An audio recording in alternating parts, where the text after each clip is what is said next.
welcome to Mind and Growth. I'm Aurin, and today we are discussing a really important case that highlights the impact of different parenting styles on teenagers.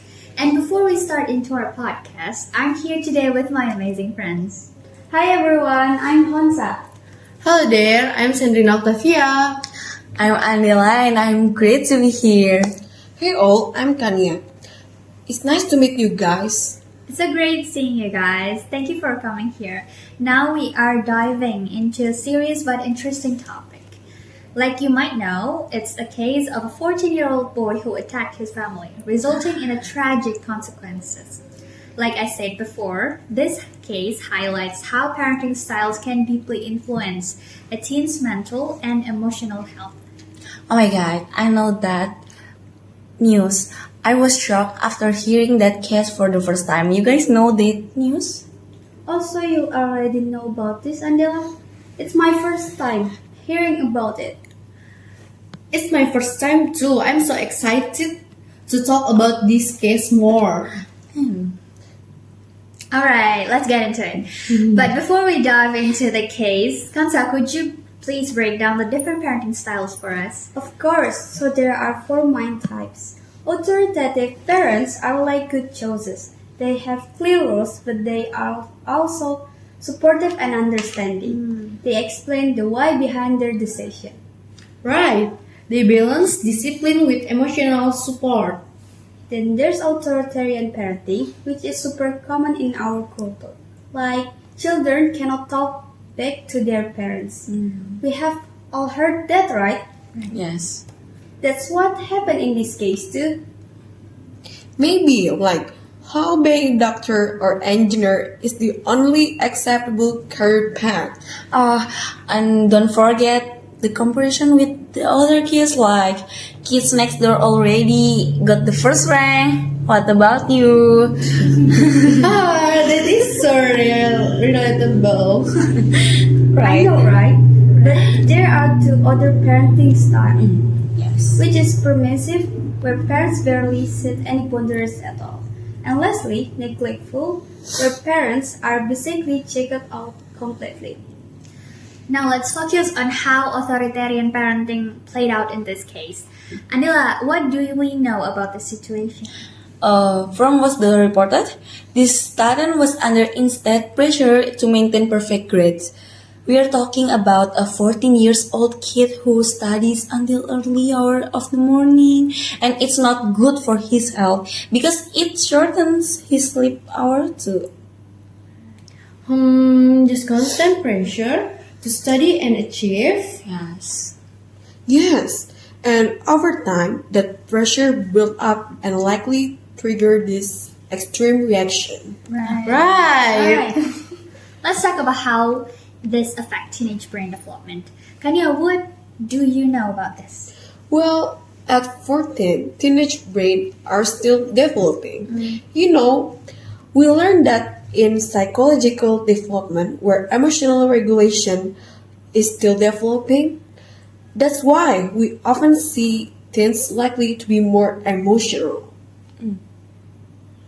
Like that time during my day in high school, the student broke down because they got 85 instead of 19. Exactly.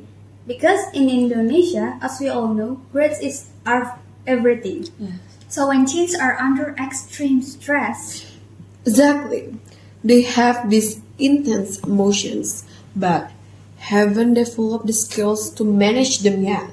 And strict authoritarian parenting doesn't help them develop their skills. It's only make it worse. that's a strong point. Yes. But are there any psychological effect of authoritarian parenting on teens? Well, teens often feel isolated and unheard. They might bottle up emotions, leading to anger issues, low self-esteem, or trouble managing stress. Without emotional connection, they can feel trapped, and they can lead to extreme outbursts like this. It's really heartbreaking because from what I learned, parenting style shape a child's future. Yeah, it's affect relationships, self-esteem, and stress management. Authoritarian parenting may cause anxiety and rebellion, while authoritative parenting support relation and emotional health. These effects are stronger during the teens years when kids develop their identity.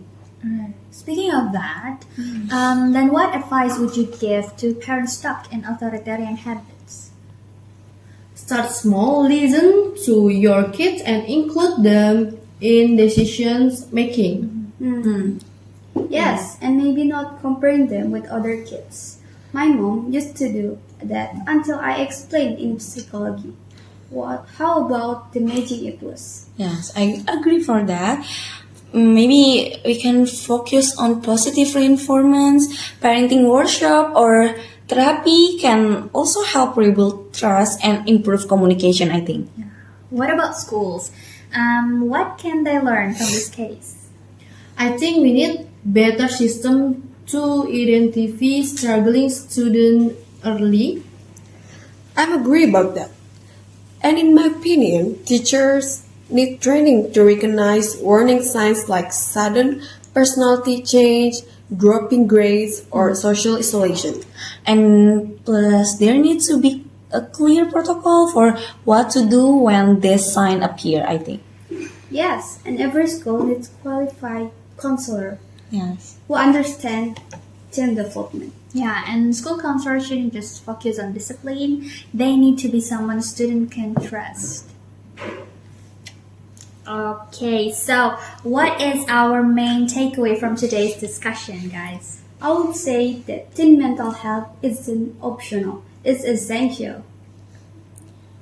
And we need to understand that academic success means nothing if it comes at the cost of psychological well-being. And I think everyone, including teachers, parents, and maybe counselor, need to work together to this case. And most importantly, as an adult, we need to listen to our teens to understand them better. That is such a great conclusion from each one of you guys. Thank you all for this amazing discussion. Remember everyone, keeping a teens mentally healthy requires understanding, support, and balance. Join us next time on Mind and Growth. Take care and see you next time. Oh my god, thank you guys. Thank you guys. Goodbye.